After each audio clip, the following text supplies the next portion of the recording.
എല്ലാവർക്കും ഡെയിലി ന്യൂസിൻ്റെ മറ്റൊരു ചുരുക്ക വാർത്തയിലേക്ക് സ്വാഗതം. ഇന്ന് 2023 ഡിസംബർ 14 വ്യാഴാഴ്ച. ഇന്നത്തെ പ്രധാന വാർത്തകളിലേക്ക്. പാർലമെന്റ് ആക്രമണത്തിൻ്റെ 22ാം വാർഷിക ദിനത്തിൽ രാജ്യത്തെ ഞെട്ടിച്ച് പാർലമെന്റിൽ വൻ സുരക്ഷാ വീഴ്ച.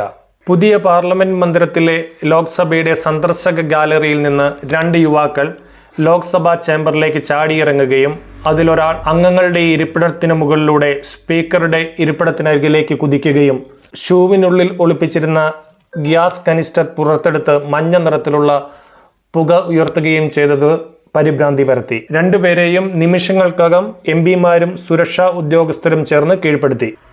ശൂന്യവേള അവസാനിക്കാറാകുമ്പോഴായിരുന്നു നാടകീയ സംഭവങ്ങൾ അരങ്ങേറിയത്. പശ്ചിമ ബംഗാളിൽ നിന്നുള്ള BJP അംഗം ഗഗൻ മുർമു പ്രസംഗിച്ചു കൊണ്ടിരിക്കുമ്പോഴായിരുന്നു യുവാക്കളുടെ ഈ അപ്രതീക്ഷിത നീക്കം. ഏകാധിപത്യം അനുവദിക്കില്ല, ഭരണഘടനാ മൂല്യങ്ങൾ സംരക്ഷിക്കുക, ഭാരത് മാതാ കി ജയ്, ജയ് ഭീം, ജയ് ഭാരത് എന്നീ മുദ്രാവാക്യങ്ങൾ ഇവർ മുഴക്കിയിരുന്നതായി റിപ്പോർട്ട് ചെയ്യപ്പെടുന്നു. ഇതിന് തൊട്ടുമുമ്പ് പാർലമെന്റിന് പുറത്ത് മുദ്രാവാക്യം വിളികളുമായി സമാനമായി പ്രതിഷേധിച്ച ഒരു യുവാവിനെയും യുവതിയെയും പോലീസ് പിടികൂടി. ലക്നൗ, മൈസൂരു, അമേധി, ഹരിയാന എന്നീ പ്രദേശങ്ങളിൽ നിന്നുള്ളവരാണ് ഇന്നലെ പാർലമെന്റിനകത്തും പുറത്തും ഇത്തരത്തിലുള്ള പ്രതിഷേധ പ്രകടനങ്ങൾ നടത്തിയത്. സംഭവത്തെക്കുറിച്ച് കേന്ദ്ര ആഭ്യന്തര മന്ത്രാലയം പ്രത്യേക അന്വേഷണത്തിന് ഉത്തരവിട്ടു.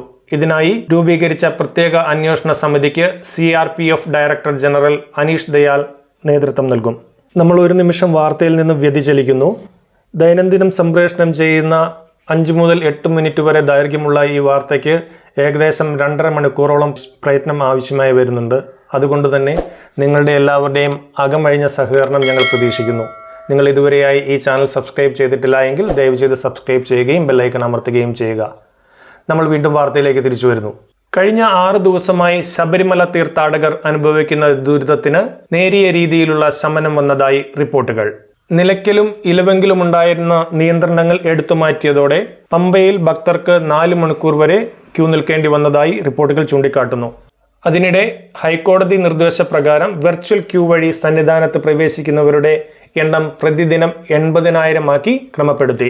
അതുപോലെ തന്നെ സ്പോട്ട് ബുക്കിംഗ് 10,000 ക്രമപ്പെടുത്തിയിട്ടുണ്ട്. ശബരിമലയിലെ ക്രമീകരണങ്ങൾ ഏകോപിപ്പിക്കാൻ ഡെപ്യൂട്ടി കമ്മീഷണർ മുരാരി ബാബുവിനെ സ്പെഷ്യൽ കോർഡിനേറ്ററായി നിയമിച്ചു. തദ്ദേശ സ്വയംഭരണ സ്ഥാപനങ്ങളിലെ 33 വാർഡുകളിലേക്ക് ചൊവ്വാഴ്ച നടന്ന ഉപതെരഞ്ഞെടുപ്പിൽ UDFന് വൻ മുന്നേറ്റം. നിലവിൽ 12 സീറ്റുണ്ടായിരുന്ന UDF 17 സീറ്റുകളിൽ വിജയിച്ചു. 2 വീതം സീറ്റ് LDFനും BJPക്കും നഷ്ടമായി. ആം ആദ്മി പാർട്ടി 1 സീറ്റിൽ വിജയിച്ചു. സംസ്ഥാനത്തിന്റെ കടം വാങ്ങൽ അധികാരത്തിൽ കേന്ദ്രം നിയന്ത്രണങ്ങൾ അടിച്ചേൽപ്പിക്കുന്നതായി ആരോപിച്ച് കേരളം സുപ്രീം കോടതിയെ സമീപിച്ചു. കേന്ദ്രവുമായുള്ള സംസ്ഥാനങ്ങളുടെ തർക്കം തീർപ്പാക്കാൻ ഭരണഘടനയുടെ 131 വകുപ്പ് പ്രകാരം സുപ്രീം കോടതിയുടെ ഇടപെടൽ ആവശ്യപ്പെട്ട് ഒറിജിനൽ സൂട്ട് ഹർജിയാണ് കേരളം ഫയൽ ചെയ്തത്. കേന്ദ്ര നടപടികൾ സംസ്ഥാനത്തിന് വലിയ സാമ്പത്തിക പ്രതിസന്ധി ഉണ്ടാക്കുന്നുണ്ട് എന്ന് കേരളം ചൂണ്ടിക്കാട്ടി. കടമെടുക്കലിന് പരിധി നിശ്ചയിക്കുന്നത് സാമ്പത്തിക ഫെഡറലിസത്തിന്റെ തത്വങ്ങൾ ലംഘിക്കുന്നതാണ്. ബജറ്റും കടമെടുപ്പും കൈകാര്യം ചെയ്യാനും ധനസ്ഥിതി നിയന്ത്രിക്കുവാനും സംസ്ഥാനത്തിന് അധികാരമുണ്ട് എന്നിങ്ങനെയാണ് കേരളത്തിന്റെ വാദം. ഗാസയിൽ അടിയന്തരമായി വെടിനിർത്തൽ ആവശ്യപ്പെട്ടുകൊണ്ട് ഐക്യരാഷ്ട്രസഭ പ്രമേയം പാസാക്കി. ഇന്ത്യ പ്രമേയത്തെ പിന്തുണച്ചു. 193 അംഗ UN പൊതുസഭയിൽ വെടിനിർത്തൽ പ്രമേയത്തെ 153 രാജ്യങ്ങളാണ് പിന്തുണച്ചത്. 10 രാജ്യങ്ങൾ എതിർത്തപ്പോൾ 23 രാജ്യങ്ങൾ വോട്ടെടുപ്പിൽ നിന്ന് വിട്ടുനിന്നു. ഇസ്രായേലിനെ ആദ്യമായി വിമർശിച്ച് US president Joe Biden. Israel ഗാസയിൽ കൂട്ടക്കുരുതി തുടരുന്നതിനാൽ അവർക്കുള്ള അന്താരാഷ്ട്ര പിന്തുണ നഷ്ടപ്പെടുകയാണ് എന്ന് ജോ ബൈഡൻ വാഷിംഗ്ടണിൽ പ്രസ്താവിച്ചു. പോസ്റ്റ് ഓഫീസുകളിൽ എത്തുന്ന പാഴ്സലുകൾ ആവശ്യമെങ്കിൽ തുറന്നു പരിശോധിക്കാൻ ഉദ്യോഗസ്ഥർക്ക് അധികാരം നൽകുന്ന പോസ്റ്റ് ഓഫീസ് ബിൽ ലോക്സഭയിൽ അവതരിപ്പിച്ചു. ഇത് കഴിഞ്ഞ ദിവസം രാജ്യസഭ പാസാക്കിയിരുന്നു. രാജ്യ പൊതുജന സുരക്ഷ എന്നിവയടക്കമുള്ള കാരണങ്ങൾ ചൂണ്ടിക്കാട്ടി പാഴ്സലുകൾ പരിശോധിക്കാൻ ഉദ്യോഗസ്ഥർക്ക് അധികാരം നൽകുന്നതാണ് ഈ ബിൽ. എന്നാൽ ജനങ്ങളുടെ സ്വകാര്യതയിലേക്കുള്ള കടന്നുകയറ്റമാണ് ഇത് എന്ന് ബില്ലിനെ എതിർക്കുന്നവർ വാദിച്ചു.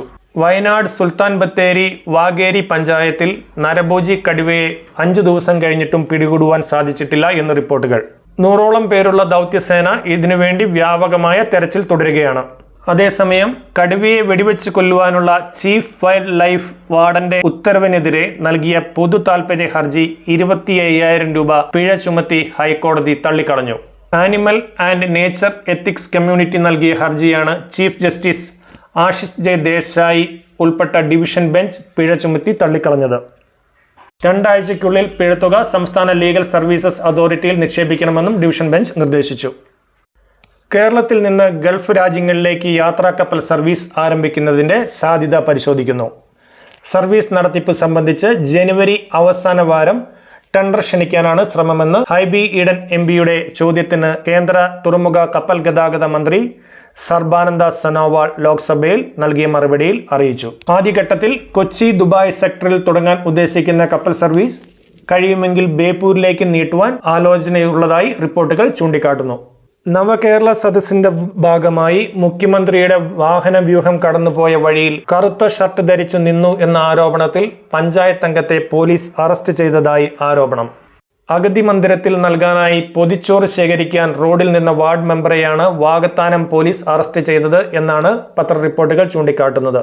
സംഭവം വിവാദമായതോടെ മുഖ്യമന്ത്രിയുടെ വാഹന വ്യൂഹം കടന്നുപോയതിനു ശേഷം അറസ്റ്റ് ചെയ്ത വ്യക്തിയെ തിരികെ പഴയ സ്ഥലത്ത് തന്നെ പോലീസ് കൊണ്ടുചെന്നാക്കി എന്നും റിപ്പോർട്ടിൽ പറയുന്നു.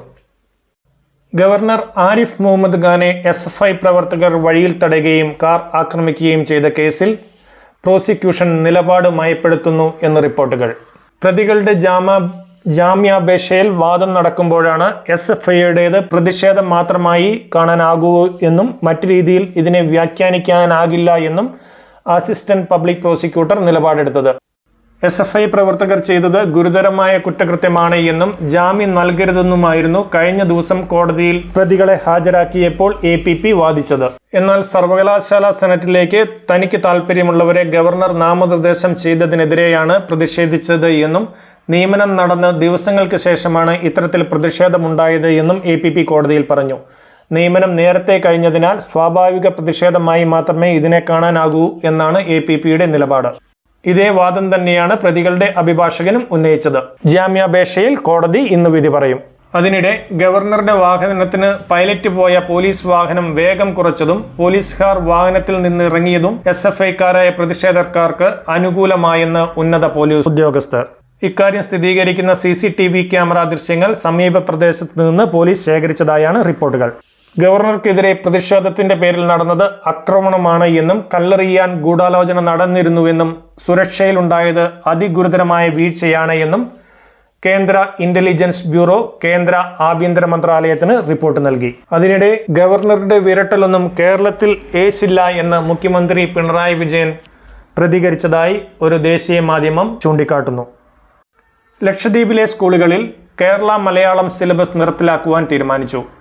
അടുത്ത അധ്യയന വർഷം മുതൽ മുഴുവൻ സർക്കാർ സ്കൂളുകളും CBSE സിലബസ് ഇംഗ്ലീഷ് മീഡിയമാക്കി മാറ്റുവാൻ ലക്ഷദ്വീപ് വിദ്യാഭ്യാസ വകുപ്പ് തീരുമാനിച്ചു. വിദ്യാഭ്യാസ നിലവാരം ഉയർത്താനും മത്സര പരീക്ഷകൾ ഉൾപ്പെടെ കുട്ടികളുടെ പ്രകടനം മെച്ചപ്പെടുത്തുവാനുമാണ് ഇത് എന്നാണ് ഉത്തരവ്. ഇനി മുതൽ പ്രായം തെളിയിക്കുവാനുള്ള രേഖയായി ആധാർ നൽകുവാൻ സാധിക്കില്ല. പുതിയതായി പ്രിന്റ് ചെയ്യുന്ന ആധാർ കാർഡുകളിൽ ഇത് സംബന്ധിച്ച അറിയിപ്പുകൾ ചേർത്ത് തുടങ്ങി എന്നാണ് റിപ്പോർട്ടുകൾ. പാസ്പോർട്ട് എടുക്കുമ്പോൾ പ്രായം തെളിയിക്കുവാൻ നൽകുന്ന രേഖകളിൽ നിന്ന് ആധാറിനെ ഒഴിവാക്കിയിട്ടുണ്ട്.